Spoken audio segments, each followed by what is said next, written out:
स्वागत है आप सभी का आपकी अपनी क्लासेस कन्फर्म क्लासेस में। नमस्कार, मैं हूं कन्फर्म क्लासेस से प्रिंस दुबे और रोज की तरह आज फिर लेके आ गया हूं आपके अपने एसएससी जीडी कांस्टेबल के लिए सिलेक्शन सीरीज।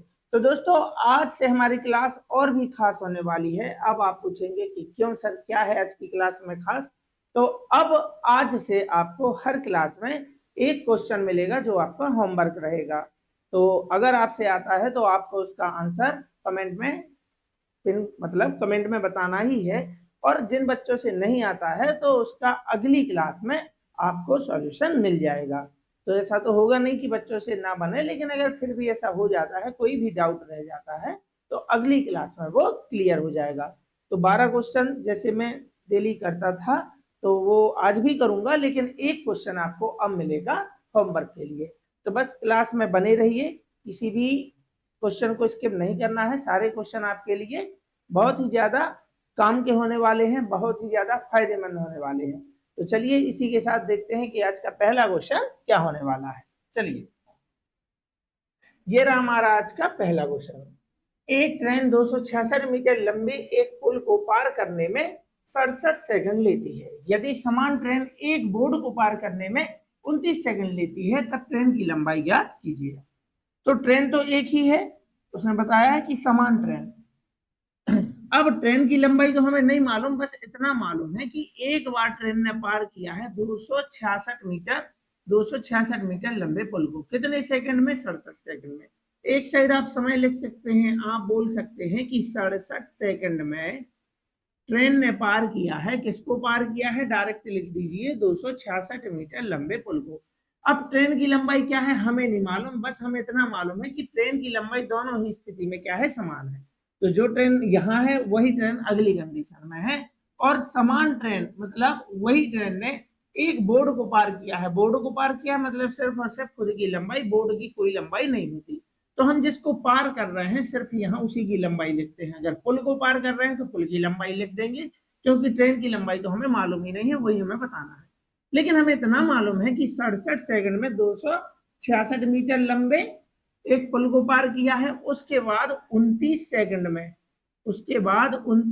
में उसने पार किया है एक बोर्ड को। और बोर्ड हो गया, खंबा हो गया या कोई व्यक्ति हो गया, इनकी कोई लंबाई नहीं होती, इसलिए लिखना है आपको शून्य। अब करना क्या है? अब आप यहां से सीधा सीधा आंसर बता सकते हैं। कैसे बता सकते हैं? कि समय का अगर अंतर देखा जाए तो 17 में से 9 गया, यहाँ जाएगा 8, और 5 में से 2 गया, यहाँ आ गया 3।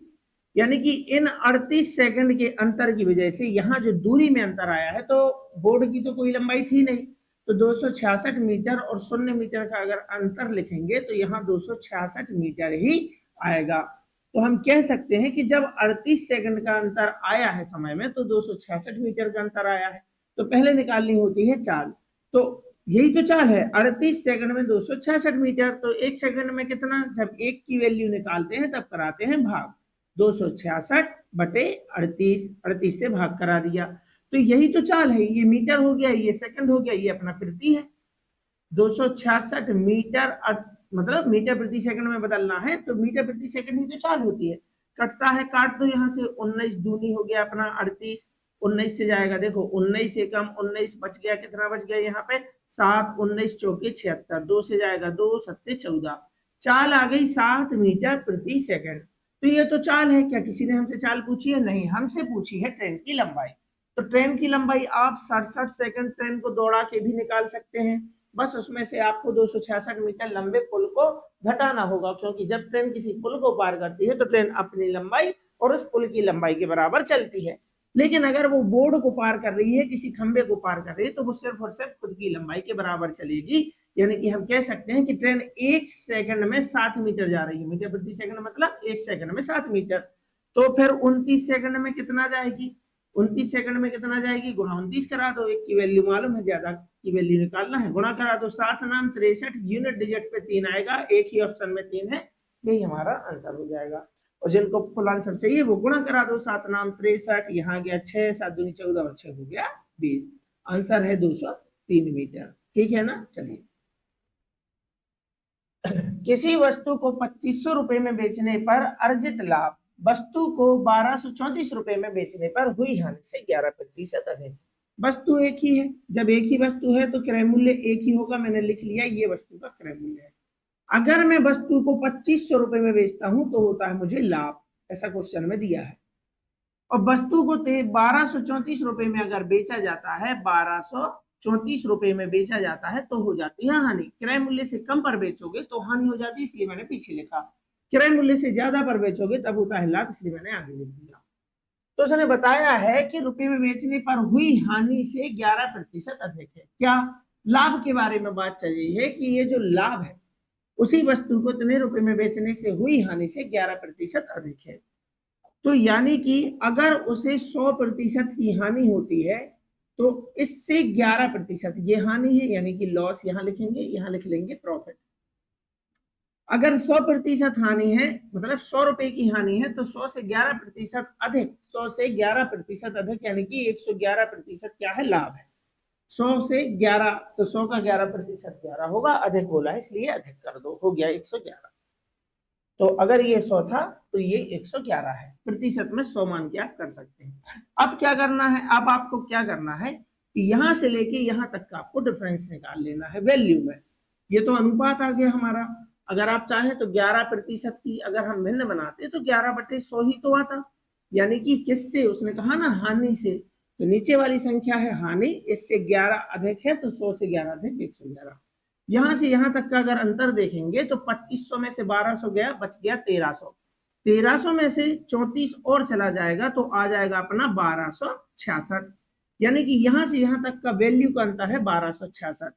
और यही अंतर अगर हम अनुपात में देखें तो ये हमारे अनुपात है, तो यहां से यहां तक और यहां से यहां तक की कुल दूरी है 100 और 111 211, यानी कि उनके हिसाब से अंतर है 1266। उनके हिसाब मतलब प्रश्न के हिसाब, अपने हिसाब से यहां से लेके यहां तक की दूरी है 211। 100 और 111 211 गुणा चाहिए, क्या क्या चाहिए है, तो पहले हमें निकाल, उसने हमसे वस्तु का किराया मूल्य पूछा है, तो या तो आप 111 की वैल्यू निकाल दो, 111 की वैल्यू जो भी आएगी इसमें से ये लाभ निकाल देना, क्रय मूल्य आ जाएगा। या फिर आप 100 की वैल्यू निकाल दो, तो मैं निकालूंगा 100 की वैल्यू और इसमें जो भी हानि है इसमें जोड़ के यहाँ क्रय मूल्य बता दूंगा। तो देखो 2 से जाएगा, 2 ही 6 1200, 11 ही 6 66, 211 एकम 211 छक्के, 6 बार में 1266 कट जाएगा। 6 गुणा 100 करेंगे, 600 रुपए की हानि हो गई। 1234 में 600 रुपए की हानि हो गई। अब हानि कब होती है, जब आप क्रय मूल्य से कम में बेचते हैं, तो हमें तो क्रय मूल्य चाहिए, तो 1234 में 600 और शामिल कर दो तो क्रय मूल्य हो गया 1834, और यही हमारा आंसर है। अगर 111 की वैल्यू निकालते हो तो वो आपका लाभ होगा, और 25 में से उसको घटा देना तब भी क्रय मूल्य आ जाएगा। तो कहाँ है भाई, 1834, ऑप्शन नंबर बी हमारा आंसर है। यदि एक वृत्त की त्रिज्या 9 गुना हो जाती है तो नई परिधि वास्तविक परिधि की कितने गुना हो जाएगी। अरे भाई, वृत्त की परिधि मतलब वृत्त का परिमाप है ना, तो परिधि को ही परिमाप या परिमाप से परिधि बोलते हैं वृत्त के केस में। तो वृत्त की परिधि होती है 2πr, तो नई परिधि क्या होगी, वो भी 2πr होगी। बस एक ही चीज में फर्क आ जाएगा, किसमें, त्रिज्या में। तो उसने बोला है ना कि त्रिज्या को कितना कर दिया है, 9 गुना। पहले त्रिज्या जैसे मान के चलो 1 थी, यहां लिखेंगे, पहले त्रिज्या जैसे 1 थी तो 1 का 9 गुना 9 हो गई, यानी कि ये अपनी नई वाली त्रिज्या हो गई। नई वाली यहां लिख देना, तो यहां लिखेंगे देखो त्रिज्या 1 और यहां लिखेंगे त्रिज्या 9। बाकी का क्यों नहीं लिखना है, 2 से 2 कट जाएगा, पाई से पाई कट जाएगा। तो फिर यहां से एक नया कॉन्सेप्ट आज आप सीख गए हैं कि त्रिज्या को जितने गुना आप करते हैं परिधि भी उतने ही गुना हो जाती है। देखो त्रिज्या 1 से 9 हुई थी तो परिधि भी कितने गुना हो गई, 1 का 9 कितने गुना है, 9 ही गुना है, तो आंसर हो जाएगा 9 गुना। यहां समझे ना, क्षेत्रफल बोले तो क्षेत्रफल लिख लेना, फिलहाल बोला है परिमाप, 2πr 2πr, त्रिज्या पहले 1 थी अब 9 हो गई है, 2 से 2 कट गया, पाई से पाई कट गया, बचा क्या, 1 और 9, यही इनकी परिधि है। तो परिधि 1 से कितनी हो गई, 9 हो गई, कितने गुना बढ़ गई, 9 गुना। ठीक, ऑप्शन नंबर बी हमारा आंसर हो जाएगा। चलिए, तो जब एक संख्या को 72 से विभाजित किया जाता है तो शेषफल 8 बचता है। ये आपके जीडी में आने लायक क्वेश्चन है, इसको स्टार या आईएमपी बना के लिख दो आप अपने रजिस्टर में। वैसे बन जाएगा बहुत से बच्चों से, लेकिन जिन बच्चों को नहीं आता है आज देखिए, वो बोल रहा है 72 से विभाजित किया जाता है तो शेषफल 8 बचता है। अब मैं आपको बोल रहा हूं कि अगर आप 72 को 72 से ही विभाजित करते हैं तो कोई शेषफल नहीं बचता, यानी शून्य बचता है। तो जितना आपको शेषफल बचाना है उतनी संख्या आप एक्स्ट्रा लो, यानी कि यहां 72 तो हमसे पूरा 72 से 72 तो पूर्णतः विभाजित हो जाएगा, लेकिन अगर हमें शेषफल 8 बचाना है तो इसमें 8 शामिल करना पड़ेगा, यानी वो संख्या हो जाएगी हमारी 80। 80 वह संख्या है जिसे हम 72 से विभाजित करेंगे तो शेषफल बचेगा 8। 72 एकम 72, शेषफल 8।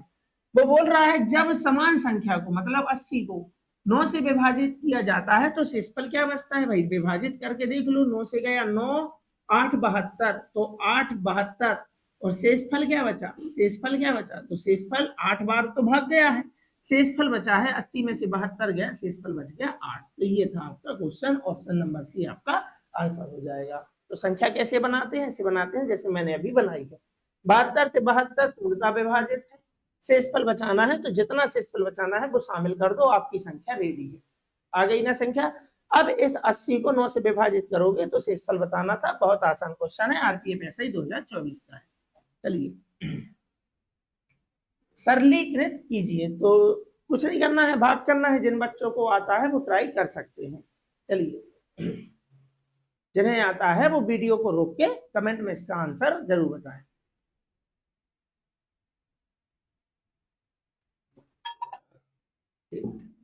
चलिए देखते हैं। तो जब भी लगातार इस तरीके से कोई भाग वाला क्वेश्चन आ जाए तो क्या करना है, 1/12 ये आपको लिख लेना है। अब हमें पता है कि जब हम भाग कराते हैं तो जिस भिन्न से भाग कराते हैं उसको पलट कर लिखते हैं, यानी कि उसका व्युत्क्रम लिखते हैं। तो 1/12 को पलट के लिखना है, भाग की जगह आ जाता है गुणा, भाग बनता नहीं, बनता है गुणा, लेकिन 1/12 से हो जाएगा 12/1, नीचे का 12 नहीं लिखते। ठीक ऐसे ही भाग की जगह आ जाएगा गुणा और 1/12 से हो जाएगा 12/1, नीचे का 1 नहीं लिखते।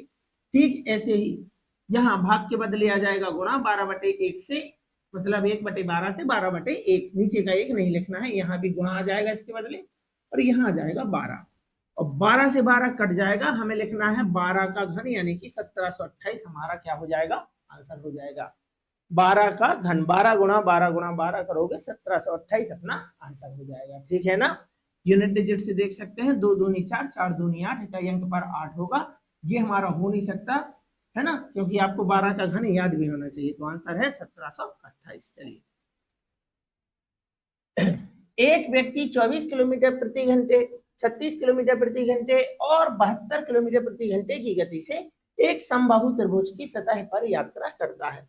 तो देखो उसने इनडायरेक्टली आपको बता दिया है कि उसके द्वारा 3 दूरियां तय की गई हैं। कितनी दूरियां तय की गई हैं, 3, और तीनों दूरियां हैं समान।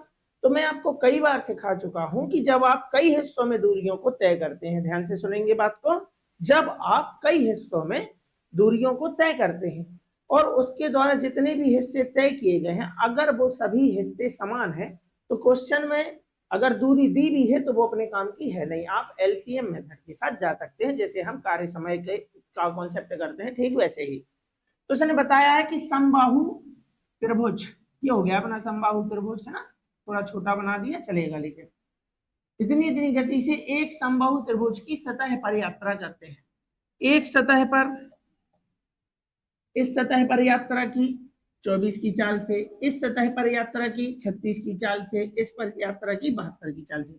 अब पता नहीं कितनी है सतह, और हमसे पूछा है इसकी औसत गति की गणना कीजिए। अब हमें उसने सतह की लंबाई तो बताई नहीं, तो करेंगे कैसे।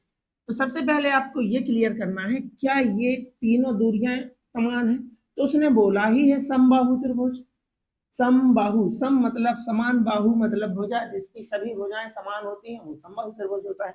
यानी कि तीनों दूरियां जो तय की गई हैं वो है समान। अब कैसे करना है, पहले लिखेंगे हम 24 किलोमीटर प्रति घंटे, यहाँ 36 किलोमीटर प्रति घंटे, और आ गया अपना 72 किलोमीटर प्रति घंटे। तीनों का एलसीएम लेंगे, आ जाएगा अपना 72। ये हमारी दूरी है। तो क्या ये हमारी कुल दूरी है? जी नहीं, जितने हिस्सों में उसने तय की है, उसने अगर हिस्सों में तय की है तो ये हर हिस्से की दूरी है, यानी हर एक हिस्सा 72 है। तो 72 72 के 3 है। यहाँ पे जो दूरी आएगी वो एक हिस्से की आएगी, ठीक है ना। अगर आधा आधा बोला है तो यहाँ आधी दूरी आएगी। कल की क्लास या परसों की क्लास में भी मैंने क्वेश्चन कराया है। 24 से इसमें भाग देना है, 72 किलोमीटर जाना है। 24 की चाल से जाओगे तो 24 या 72, 3 घंटे में पहुंच जाएंगे। घंटे ही क्यों, क्योंकि यहाँ लिखा है किलोमीटर प्रति घंटे, तो समय घंटे में आएगा और ये किलोमीटर है। 36 से जाएंगे तो 2 घंटे में पहुंच जाएंगे, 72 से जाएंगे तो 1 घंटे में पहुंच जाएंगे। तो कुल दूरी तय करने में 3 2 5 और 1 6 घंटे का समय लगता है। तो क्या कुल दूरी 72 है? जी नहीं, कुल दूरी 72 नहीं है। ये एक हिस्सा 72 है, ये भी 72 है, ये भी 72 है, ये भी 72 है। तो जितने हिस्से में तय करता है यहाँ एक हिस्से की वैल्यू निकल के आती है। तो 72 72 72 3 बार है, 72 गया 72 गया 72 गया, यानी 3 बार 72 को प्लस करोगे आएगा 216। 216 किलोमीटर की दूरी तय की है 6 घंटे में। हमें बताना है औसत गति। औसत का मतलब होता है हर एक, मेरे साथ बोलो, औसत का मतलब होता है हर एक की वैल्यू। तो 6 घंटे में 216 किलोमीटर, तो 1 घंटे में कितना, एक की वैल्यू निकालने के लिए कराते हैं भाग, 6 से करा दो भाग, 6 से जाएगा 6 3 18, बचा 3 हो गया 36, 6 6 36, आंसर हो गया 36 किलोमीटर प्रति घंटे। ठीक है ना। तो अच्छा क्वेश्चन था, समझने लायक क्वेश्चन था। चलिए, ANM अंग्रेजी आधारित एक कंपनी में 511 पुरुष और 511 महिलाएं हैं। ठीक है, मतलब महिला कर्मचारी हैं। सभी कर्मचारियों की औसत उत्पादकता प्रतिदिन 61 काल है। यानी कि कौन कौन है, देखो यहाँ पे कुछ हैं अपने पुरुष, कुछ हैं महिलाएं, ठीक है ना। और सभी का हमें औसत दे रखा है, सभी का औसत है 61 काल प्रतिदिन। औसत उत्पादक प्रतिदिन, उत्पादकता प्रतिदिन 61 काल है। 61 काल पुरुष कर्मचारी द्वारा, तो पुरुष भी कितनी कॉल करते हैं, 61। तो महिलाएं कितनी करेंगी, तो देखो इस टाइप के हमने पहले भी क्वेश्चन किए हैं जनसंख्या वाले। अगर सभी का औसत 61 है और हमारे पास दो कैटेगरी है, चाहे वो पुरुष महिला हो, लड़का लड़की हो, कुछ भी हो, और उनमें से एक कैटेगरी ने भी औसत के बराबर ही योगदान किया है, तो दूसरी कैटेगरी को भी उतना ही योगदान करना पड़ेगा। तो महिला कर्मचारियों द्वारा प्रतिदिन लिए गए औसत काल, औसत कॉल क्या है, तो वो भी 61 है। अगर औसत भी 61 है, पुरुष के द्वारा किया गया कार्य भी, पुरुषों का औसत भी 61 है, तो महिलाओं का औसत भी 61 ही होगा। इसका क्या करना है, कुछ भी नहीं करना है। अगर ये प्रतिशत अलग अलग होते तो जैसा हम औसत का कॉन्सेप्ट डेविएशन करते हैं वैसा करते, और मैंने कई क्लासेस में अलग अलग प्रतिशत वाला क्वेश्चन भी कराया है और बिल्कुल समान प्रतिशत वाला क्वेश्चन भी कराया है। तो कॉन्सेप्ट क्या है, अगर सभी का औसत 61 है, दो कैटेगरी है, पुरुष या महिला का भी औसत अगर 61 आता है, तो जो बचा है उसका औसत भी 61 ही आएगा। जितना औसत चल रहा था उतना ही आएगा, आंसर है 61। चलिए, स्टेशन मास्टर ने यह तय किया, स्टेशन मास्टर ने यह तय किया कि आयताकार डिजिटल बोर्ड की लंबाई और चौड़ाई को क्रमशः 6% बढ़ाया और 6% कम किया जाना चाहिए। क्षेत्रफल में कुल परिवर्तन ज्ञात कीजिए। तो देखो, जब आप एक बार वृद्धि करते हैं और एक बार कमी करते हैं, ध्यान से सुनेंगे, एक बार वृद्धि करते हैं एक बार कमी, चाहे आप पहले कमी बोल दो बाद में वृद्धि बोल दो, इससे कोई फर्क नहीं पड़ता। एक बार कमी एक बार वृद्धि, तो ऐसे सौदे में कभी भी वृद्धि नहीं होगी, हमेशा होगी कमी, हमेशा होगी कमी। और ये जो प्रतिशत है, ये जो संख्या देख रहे हैं आप, ये होनी चाहिए समान। एक बार वृद्धि एक बार कमी, और जितने प्रतिशत की कमी या वृद्धि हो रही है दोनों जगह ये प्रतिशत होना चाहिए समान। तो ऐसे सौदे में हमेशा हानि होगी, कमी होगी। तो कितनी कमी होगी, डायरेक्ट गुणा करके बता सकते हो, 6 गुणा 6 नीचे आ जाएगा 100, यानी ऊपर आ गया 36, नीचे आ गया 100, 100 से भाग कराओगे तो आ जाएगा 2 अंक बाद दशमलव, यानी 0.36 की कमी। ऑप्शन नंबर ए हमारा आंसर हो जाएगा। ठीक है ना। जो मैंने बोला है उसे नोट करके लिख लेना और दिमाग में रखना। ऐसा एक क्वेश्चन लाभ हानि में भी बनता है और ऐसा क्वेश्चन कहीं भी बन सकता है। तो अगर आपका कॉन्सेप्ट क्लियर रहेगा, आपको याद रहेगा, तो आप देखते ही क्वेश्चन बता देंगे कि वृद्धि तो कहीं पे होनी नहीं है और ये हो नहीं सकता, 636 कमी है। ठीक है ना। चलिए, एक व्यक्ति साइकिल चलाकर हॉस्टल से कॉलेज तक 36 किलोमीटर प्रति घंटे की गति से यात्रा करता है और 7 मिनट देरी से पहुंचता है। यदि वह 45 किलोमीटर प्रति घंटा की गति से मोटरसाइकिल चलाता है तो वह 5 मिनट पहले पहुंच जाता है। तो पहले और बाद वाला क्वेश्चन है, कई तरीके से होता है। तो हॉस्टल और कॉलेज के बीच की दूरी की गणना आपसे पूछ रहा है कि दूरी बता दो। तो एलसीएम वाली मेथड से आप कर सकते हैं कि एक बार वो गया है 36 की चाल से, और 36 की चाल से गया है, फिर उसे देरी हो गई है, और एक बार गया है 45 की चाल से। तो सबसे पहले तो ये देरी और पहले का आपको मैं कॉन्सेप्ट सिखा दूं। यहां देखेंगे थोड़ा सा, मान के चलो उस व्यक्ति को 12 बजे वहां पे पहुंचना था, जहां भी वो जाना चाहता है। कहां जाना चाहता है? कॉलेज। तो अगर उसे 12 बजे पहुंचना था, तो अगर वो 36 की चाल से जाता है तो वो लेट हो जाता है, यानी वो पहुंचता है 12 बजकर 7 मिनट पर। इतनी बात समझे? जी हाँ, ये हो गई इसे देरी। देरी का मतलब समझते हैं ना, देर का मतलब समझते हैं कि आप टाइम से आगे निकल गए हैं। और अगर वह 45 की चाल से जाता है तो वह 5 मिनट पहले पहुंच जाता है, यानी वो पहुंच जाता है 11 बजकर 55 पर। तो ये 5 मिनट पहले है, ये 7 मिनट बाद है। तो ये जो पहले बाद आप देख रहे हैं, ये कुछ भी नहीं है, ये है सिर्फ और सिर्फ समय का अंतर। यानी कि इन दो चालों की वजह से, एक चाल पर जब वो 36 की चाल से चला था तो वो 12 बज के 7 मिनट पर पहुंचा था, और जब वो 45 की चाल से चला है तो वो 11 बजकर 55 पर पहुंचा है, लेकिन वो 12 बजे तो नहीं पहुंच पाया। तो इन दो चालों की वजह से यहां से लेके यहां तक जो अंतर आया है वो आया है 12 मिनट का। यानी कि देर और पहले कुछ नहीं होता है, ये सिर्फ और सिर्फ होता है समय का अंतर। तो समय का अंतर हमें दे रखा है, कितना है? 12 मिनट। कितना है? 12 मिनट। आप इसे अनुपात बनाकर भी कर सकते हैं, डायरेक्ट दूरी निकालना है कुछ भी, तो मैं आपको बता देता हूँ कैसे करना है। तो 36 और 45 का आप एलसीएम ले सकते हैं, जो कि होता है 180। 6 पंचे 30 होता है, 5 बार में आएगा। 3 5 15, 6 पंचे 30, 3 5 15 मतलब 150, 6 पंचे 30, 150 और 30 हो जाएगा 180, यानी कि 5 बार में जाएगा। 45 दूनी 90 दूनी 180, पंचों के 20, यानी कि 4 बार में 180 आएगा। तो एक बार वो जाता है 5, मतलब जब वो गया तो उसे जाने में लगे 5 घंटे, आने मतलब जब 45 की चाल से गया तब लगे उसे 4 घंटे। तो इन दोनों चालों की वजह से जो समय आया है वो आया है 1 घंटे। सर 1 घंटे क्यों? क्योंकि ये किलोमीटर प्रति घंटे था, तो यहाँ समय आएगा घंटे में। तो 1 घंटे का मतलब होता है 60 मिनट। सर मिनट क्यों? क्योंकि क्वेश्चन में मिनट दिया है। तो उनके हिसाब से अंतर है 12 मिनट, हमारे हिसाब से अंतर है 60 मिनट। किसका अंतर? समय का अंतर दिया ना। उनके हिसाब से समय का अंतर है 12 मिनट, हमारे हिसाब से दोनों चालों की वजह से जो अंतर आया है वो आया है 1 घंटे या 60 मिनट। चाहिए क्या है? पूछ लो क्या चाहिए है? कॉलेज के बीच की दूरी चाहिए है। दूरी है 180 किलोमीटर, जो हमने मानी थी, यही तो दूरी है, एक साइड की दूरी। 60 से जाएगा 3 बार में, 12 तिया 36 किलोमीटर, हमारा आंसर आ जाएगा ऑप्शन नंबर डी, 36 किलोमीटर। तो आप एलसीएम मेथड से कर सकते हैं, कोई नई मेथड नहीं है, जैसे आप कार्य समय में अप्लाई करते हैं बिल्कुल वैसे ही, कुछ अलग से नहीं सीखना है। चलिए,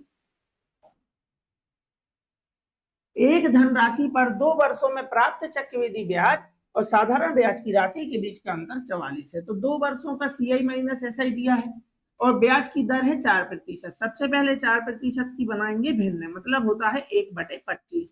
कितने साल का है मामला? मामला है 2 साल का। नीचे वाली संख्या पर 2 की पावर लगा देते हैं, तो 25 का वर्ग करेंगे, आ जाएगा 625। ये होता है अपना मूलधन, और हमें 2 साल का बनाना है तो 2 कॉलम बनाएंगे, और अगर ऊपर एक दिख गया तो आपका काम और आसान हो जाएगा। वैसे तो आप मूलधन पे पहले क्या ले सकते हैं? ब्याज। तो 625 पर हमें ब्याज लेना है, कितना लेना है? हमें लेना है 4%, मतलब 1/25। तो 625 का मतलब गुणा 1/25 निकालोगे तो 25 से जाएगा 25 बार, तो 25 रुपए यहाँ ब्याज मिल जाएगा, 25 रुपए यहाँ ब्याज मिल जाएगा। ये तो लिया साहब हमने साधारण ब्याज, लेकिन हमें गणना करनी है चक्रवृद्धि ब्याज की। तो चक्रवृद्धि ब्याज क्या होता है? चक्रवृद्धि ब्याज होता है ब्याज पर ब्याज, ब्याज पर ब्याज। तो 25 का 1/25 लोगे, आ जाएगा 1। ये नीचे पूरा आप देख रहे हैं, ये होता है चक्रवृद्धि ब्याज, ये होता है साधारण ब्याज, लेकिन हमें ये नहीं चाहिए, हमें चाहिए अंतर। तो ये जो आप नीचे देख रहे हैं यही है हमारा अंतर, ठीक है ना। तो उनके हिसाब से अंतर है 44, अपने हिसाब से अंतर है 1। चाहिए क्या है? चाहिए है मूलधन, यानी कि गुणा कराएंगे 625, 625। तो 625 का 4 गुना करेंगे, 600 चौके हो जाएगा 2400, 25 चौके 100। 625 का 4 बार गुणा कराओगे, आंसर आएगा 2500। 2500 का शून्य ऊपर आ जाएगा 250। तो 625 का फिर 4 बार गुणा कराओगे 2500, 2500 में 250 जोड़ोगे, आ जाएगा 2750। आंसर हो जाएगा 27,000 500 ऑप्शन नंबर ए। ठीक है ना। तो अंतर अगर 2 साल का मामला है, यहां देख लो, अगर ये 2 साल का मामला है तो आप डायरेक्ट CI माइनस SI बता सकते हैं। कैसे? ये तो मैंने आपको डिटेल में बताया। 4% का मतलब होता है 1/25। ऊपर अगर आपको 1 दिख रहा है यहाँ पे, तो 25 का वर्ग तो हमें करना ही है क्योंकि 2 साल का मामला है। तो ये तो आ गया अपना क्या, 625 क्या आ गया, मूलधन। और ये जो आप ऊपर 1 देख रहे हैं, यही है हमारा CI माइनस SI 1। तो सीधा वैल्यू आप जमा सकते थे उनके हिसाब से 44, अपने हिसाब से होना चाहिए क्या, चाहिए है 625। चलिए, ये रहा हमारा अगला क्वेश्चन। 5400 रुपए की एक राशि का निवेश 8% वार्षिक साधारण ब्याज की दर पर किया गया और 5 वर्ष बाद राशि को निकाल लिया गया। तो जो राशि आप निकालते हैं वो होती क्या है? तो उसमें मूलधन भी शामिल है और कुछ ना कुछ आपको ब्याज मिला होगा वो भी शामिल है। तो जिस मूलधन में ब्याज शामिल हो जाता है उसे बोलते हैं मिश्र धन, यानी कि आपको पहले मालूम करना है मिश्र धन। तो हमारी दर है 8%। सबसे पहले 8% की भिन्न बनाएंगे, भिन्न बन जाएगी 2/25। तो दर होती है हमारी, देखो, वार्षिक दर होती है हमारी वार्षिक। तो दर वार्षिक होती है, तो ये है ब्याज, और ये ब्याज है 1 साल का। ब्याज किस पर मिलता है? ब्याज मिलता है मूलधन पर। तो नीचे वाली संख्या मूलधन हो गई। भाई ब्याज की गणना मूलधन के आधार पर होती है, आधार मतलब नीचे। तो नीचे ये मूलधन हो गया और ये हो गया 1 साल का ब्याज। 1 साल का ब्याज 2 रुपए है, हमें चाहिए है 5 साल का। तो 5 साल का ब्याज होगा 2 पंचे 10 रुपए। लेकिन हमें तो मिश्र धन बताना है, तो 25 हमारा मूलधन है, 10 ब्याज शामिल कर देंगे तो मिश्र धन हो जाएगा हमारा 35। यही हमें बताना है। उनके हिसाब से मूलधन हमें दिया है, कितना दिया है, 5400।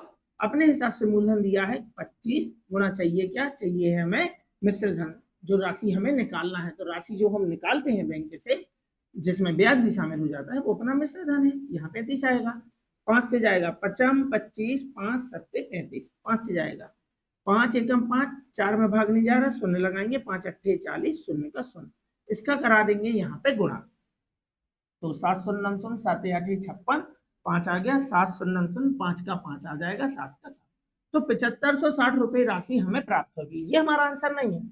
उसने कुल राशि की आधी राशि को निवेश कर दिया है। तो इसमें से आधी अगर उसने निवेश कर दी है तो आधी बचेगी, तो बस इसका आधा आधा कर दो। आधा करना है मतलब 2 से भाग करा दो। तो 2 से भाग कराएंगे, 2 तिया 6, 2 सत्ते 14, 2 अट्ठे 16, शून्य का शून्य। 3780 ही उसने निवेश की है, तो बची कितने हैं उसके पास, 3780 रुपए ही उसके पास बच जाएंगे, क्योंकि उसने आधा निवेश किया है, आधा रख लिया है, मतलब दोनों हिस्से कैसे हैं, बराबर। तो यही है वो राशि जो उसके पास अंत में बचेगी। ठीक है ना। चलिए, ये रहा हमारा आज का लास्ट क्वेश्चन।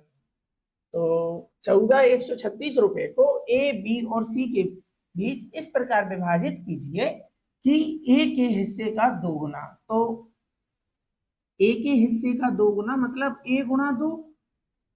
तो क्या हम इसको डायरेक्ट 2a बोल सकते हैं? a गुणा 2 मतलब 2a। तो सीधा लिखेंगे a के हिस्से का 2 गुना मतलब 2a, b के हिस्से का 3 गुना मतलब 3b, गुना मतलब गुणा, तो हो गया ना गुना।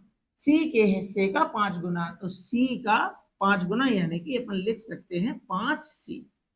क्या है, बराबर है, बीच में लगा दो बराबर।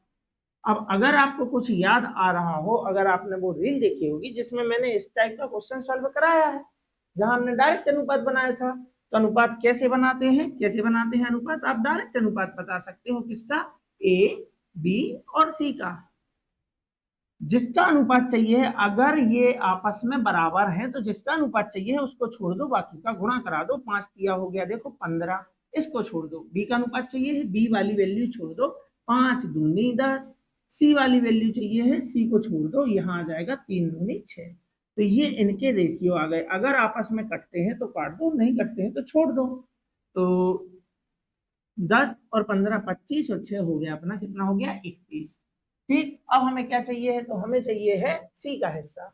उनके हिसाब से कुल राशि क्या है, कितने रुपए बांटने हैं, कितने, 14,136 रुपए।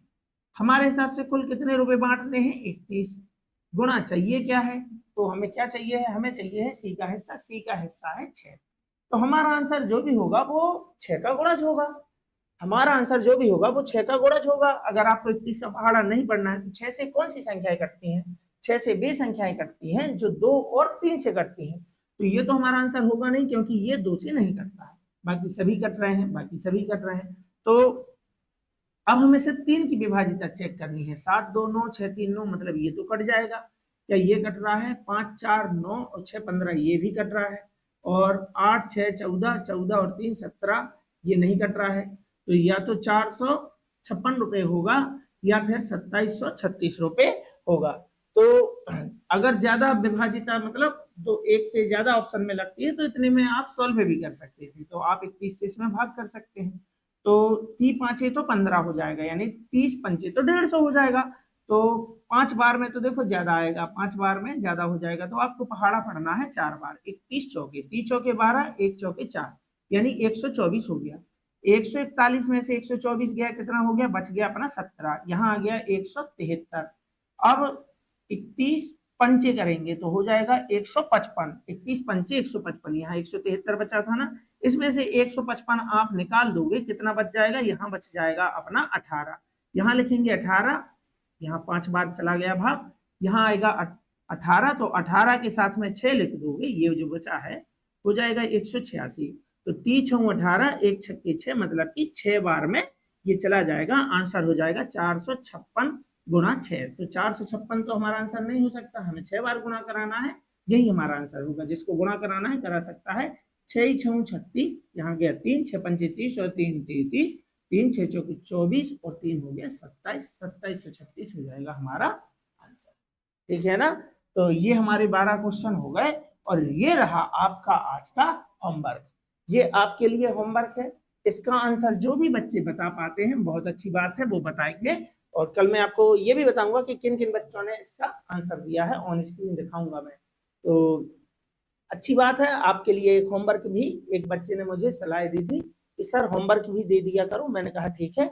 और जिन बच्चों से अगर ये नहीं आता है, वैसे आ जाना चाहिए, अगर नहीं आता है तो इसका सॉल्यूशन आपको कल की क्लास में मिल ही जाएगा। इसलिए किसी भी क्लास को स्किप नहीं करना है, बेहतरीन तरीके से सीखते जाओ, कुछ ना कुछ नया सीखने को जरूर मिलेगा। और अगर आपसे 12 ही क्वेश्चन आ जाते हैं तो ये बहुत ही अच्छी बात है। आप लिख के ले लो मेरे से कि 20 में से 20 क्वेश्चन आप एसएससी जीडी में बना के आने वाले हैं, वो भी सही। ठीक है ना? तो चलिए इसी तरीके से मेहनत करते रहिए, और मिलते हैं किसी और अगली क्लास में। तब तक के लिए आप सभी का बहुत बहुत धन्यवाद।